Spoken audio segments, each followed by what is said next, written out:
guys, how's it going? And welcome back to the channel. Hope you guys had a wonderful Saturday evening. I am doing great. We got a lot done today. Me and Pretty Lady slept in, but hey, before we get to the story, remember, my name's Justin. Welcome to the channel. Hit that subscribe button below. Become part of the family for the next giveaway at 150 subscribers, guys.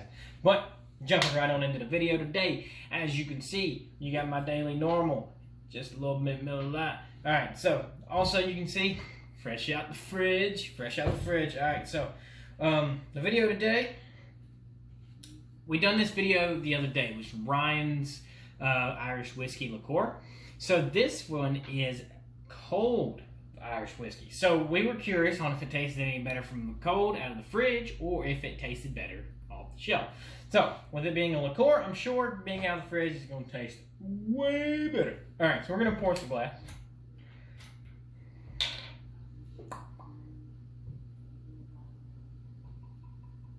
It's a little thicker.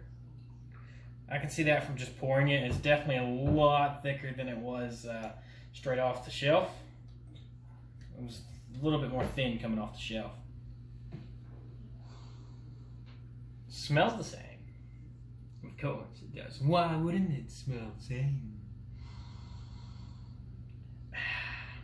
Well, cheers. Let's see how it tastes. Let's see. Do you think it's going to be better?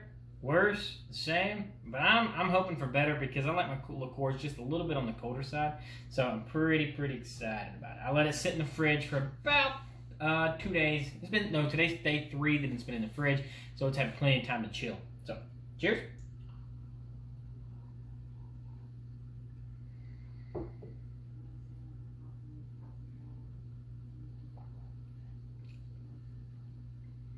Yep. Way better cold. It tastes like a caramel chocolate milk. I feel like this would go great in some. Pretty Lady only drinks True Moo, so I'm pretty sure you take this and you put it in some milk, dark milk chocolate. I said that all wrong. Dark milk chocolate. Some dark chocolate milk, add a little bit more sauce in there. See, me, when I was growing up, we made chocolate milk. We only had regular milk, the red cap, whole milk. Now, if we wanted to make chocolate milk, we didn't go buy chocolate milk. We had to make it. So we would get the chocolate syrup stuff, and we would just, and that's how we would make chocolate milk.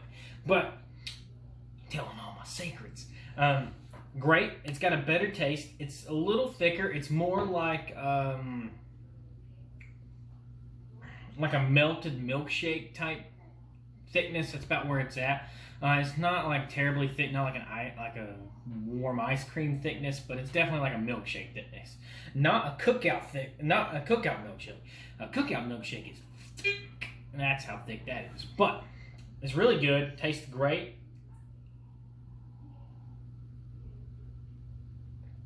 I love it. I still have that little bit of an apple taste in there for some reason. I don't know why. I get like that green, like that sour apple flavoring taste, which is really cool. I love the twist. Granted, that's probably not something that's part of this. It's just something that I get because we're honest here. But if you love cream liqueurs, if you love Bailey's, if you like St. Brendan's, then try this. This is really good. Cheaper than both of them, actually. Actually, no, I think this one's a little bit more expensive. No, I'm pretty sure this one's cheaper than St. Brendan's. So if I'm just going to throw it out there, go ahead and try it. Knock it out. It's something great to have in your little area if you want something to sip on for your coffee, in your coffee, around your coffee, your ice cream, something like that. It's just such a great thing to mix around and make different types of drinks and see where things go with it. Because there's a lot of things that you can put creamer into that you can use dairy products for that makes things a little bit different. And this will be one of those things. Not sure how it would go, but since it's a dairy, you might be able to use this in like baking stuff. If you want to put this instead of milk and you want to put a little bit of milk and then put a little bit of this in it, it might taste pretty good. Maybe have to try that out and see how it goes. But, as always, just cheer. But, on a plus note, me and Pretty Lady got a lot done today. Got the dishes, got the cleaning done. Stepdad come over. Earlier today, my riding lawnmower switch went out and killed the battery, so we got that on a trickle charge trying to figure that out. And then I was out there tinkering around after I got done with the dishes for the day. Went outside and I was like, I'm just going to go mess with the Mustang. It's still been broke down since last week. I just ain't really messed with it, right? I've been lazy. I have been actually kind of busy with work and everything. Well, I got in the mess and got the tinkering around and found out, well, hang on, before I get to that. So, a bell housing, when it is attached to the back of your motor, it had, ours as a 5.0, it has 6 bolts that holds it to the engine. Well, before I even start with that, I got underneath and I was like, oh, I'm going to try to tighten some of these bolts up, maybe, because me and Ray were thinking, and Ray come out and he was like, hey man, maybe some of your bolts in your bell housing are loose, try that. So I tried it and I was like, all right, let's see what happens. So I got underneath the car today and I was tinkering in 2 of the lower bolts, one just above the clutch cable and the one just below the top starter bolt was loose. They're fine thread and I was able to get them a half turn. Well, turned them, tightened them up, and then I called Ray and I was like, hey man, I was able to tighten them up. I was like, I think that's what it was. He said, you tightened up all 6. And I was like, 6? What do you mean 6? I was like, I got 2 in the top, 2 in the bottom, and I got 1 in the middle on this side, on my driver's side. And what do you mean 6? I got 5. And he was like, no, you got 6. You're supposed to have 6. I was like, Ray, I don't have 6. He's like, yes, you do. Do I need to send you a picture of bell housing? I was like, no, I'm looking at it. I got 5. I'm counting them right here. He's like, yeah. So I crawl underneath the car and I was like, yeah, I got 5. He's like, you should have 3 on each side. So I got 2 on the passenger side. He said, well, you got 1 just below the starter top bolt, and then you got 1 just above the starter top bolt, and then you got your top one that's just above, right behind the valve cover. So I'm missing one of my bolts. So needless to say, it was already on that side. So I'm missing 1 bolt from my bell housing, which is the side that the starter's on, and the starter main bolt that was right there that into the bell housing, into the engine, was already loose. So not to mention I was missing 1 and a loose bolt. Whenever my starter, so the starter goes in, I'm trying to make this not look weird. So the starter's here. Whenever you start the car, it torques up, it binds, it goes into the starter, or into the flywheel. And once it does, what it was doing with that loose bolt and that no bolt, it had that tiny gap that was there, was causing an issue that we're thinking so far. As long as this starter doesn't start acting up and it goes fine forever, we're good.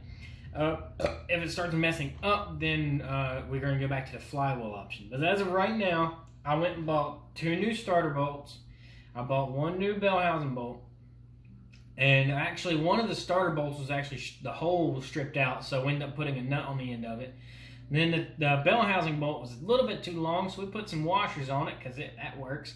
It's a Ford Spacer kit, dedicated by the Klein himself. So, as of right now, I'm proud to say the Mustang is up and running and driving again. Whether or not what to do with it next, I'm not entirely sure. I would still really like to get a daily so I don't have to drive the blue car as much. I want to get a new bottom end for it. That way I don't have to worry about keep blowing through parts like this. But we'll see how everything goes in the next few weeks. See what lines up for me and see what's actually going through with things. But as always, guys, it was great seeing you. Great talking to you. You guys have a blessed evening. Between last night and tonight, today, me and Prelay have seen so many cops. So be careful, be safe. Don't drink and drive. Don't go out doing dumb stuff. Be safe. Don't do anything I wouldn't do. I do a lot of dumb things. So do everything that is right. Don't do anything wrong. Cheers. Y'all have a wonderful evening. Don't forget, as always, hit the comments and leave me with some good constructive criticism.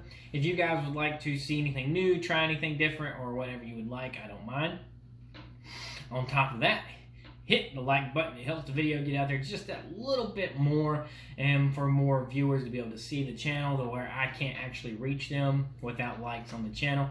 But guys, that notification bell is also there if you want to see the video as soon as it gets posted. It'll let you know it sends you right to a notification. If you also want to see me go live, you can check out my Facebook or my Instagram, which is attached to my YouTube channel. Guys, you are amazing. I can't wait to see you guys tomorrow, because we post a video every single day, and I want you guys to have a blessed evening and an even better night, and I cannot wait to see you guys tomorrow. Y'all have a great evening.